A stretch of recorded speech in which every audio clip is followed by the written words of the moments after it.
A full year had passed since my separation from Mia, and my life had taken a turn I never could have predicted.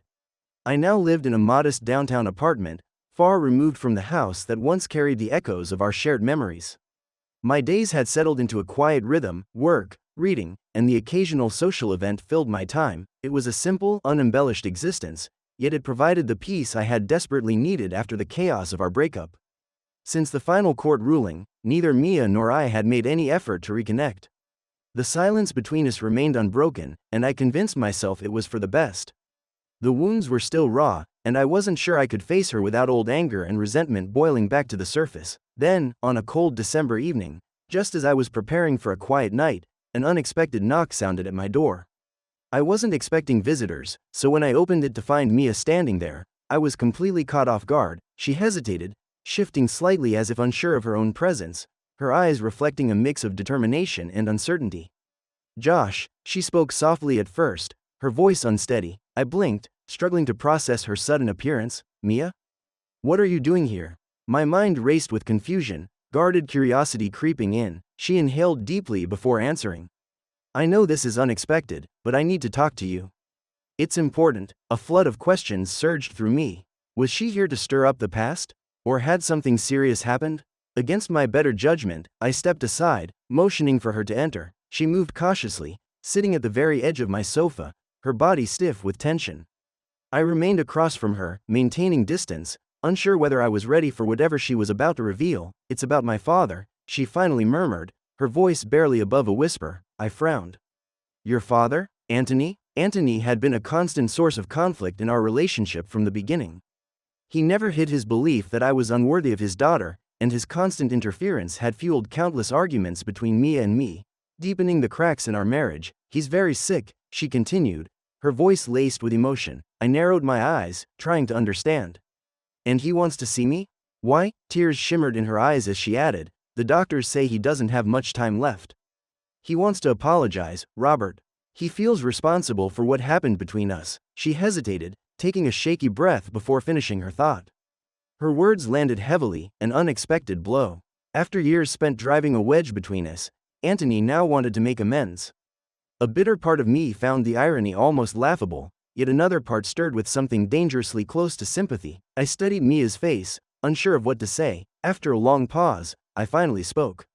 It's complicated, I know," she said quickly, her voice tinged with desperation.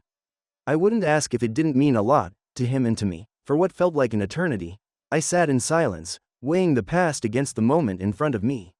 Then, slowly, I nodded. "All right," I said at last. Despite everything, the pain, the betrayal, I realized I still cared. 2 days later, I found myself standing outside Antony's hospital room, preparing for an encounter I had never expected to face.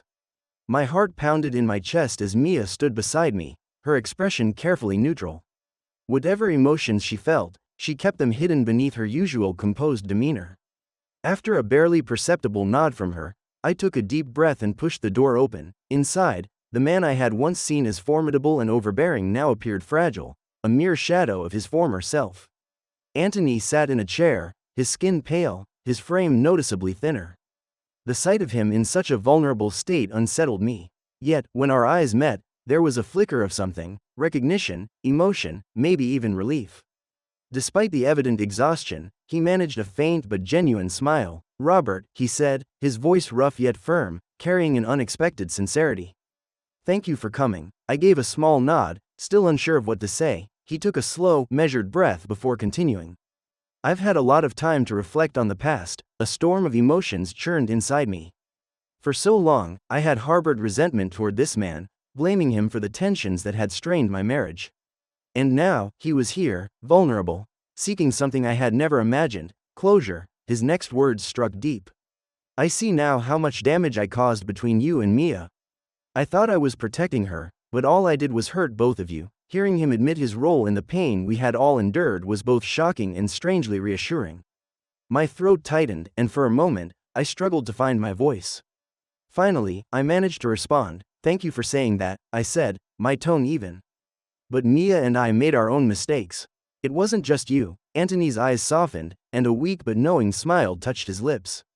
"Maybe so," he murmured, But I still hope you can forgive an old man for his part in it. A complicated mix of emotions surged within me: relief, sympathy, and an unanticipated sense of release.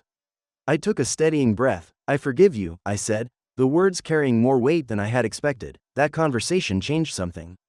After years of bitterness and estrangement, it opened the door to a new dynamic between Mia and me. Not as lovers, but as two people bound by a shared responsibility. Instead of dwelling on past wounds, we focused on the present, working together to support Antony in his final days. For the first time in a long while, I could look at Mia without the heaviness of anger or regret. Instead, there was a quiet understanding, an acknowledgement of the good we had once shared and the ways we had grown from our struggles. A few weeks later, Antony passed away. Mia and I stood side by side at his funeral, not as a couple, but as two people connected by mutual respect and a shared history. In the days that followed, we talked, not about our mistakes, but about our memories, our lessons, and the people we had become. We didn't find our way back to each other, but we closed that chapter of our lives with a sense of peace. Months later, an unexpected letter arrived in the mail from Antony's attorney. Inside was a handwritten note along with a small inheritance. "Robert, I appreciate your forgiveness. Use this to start something new.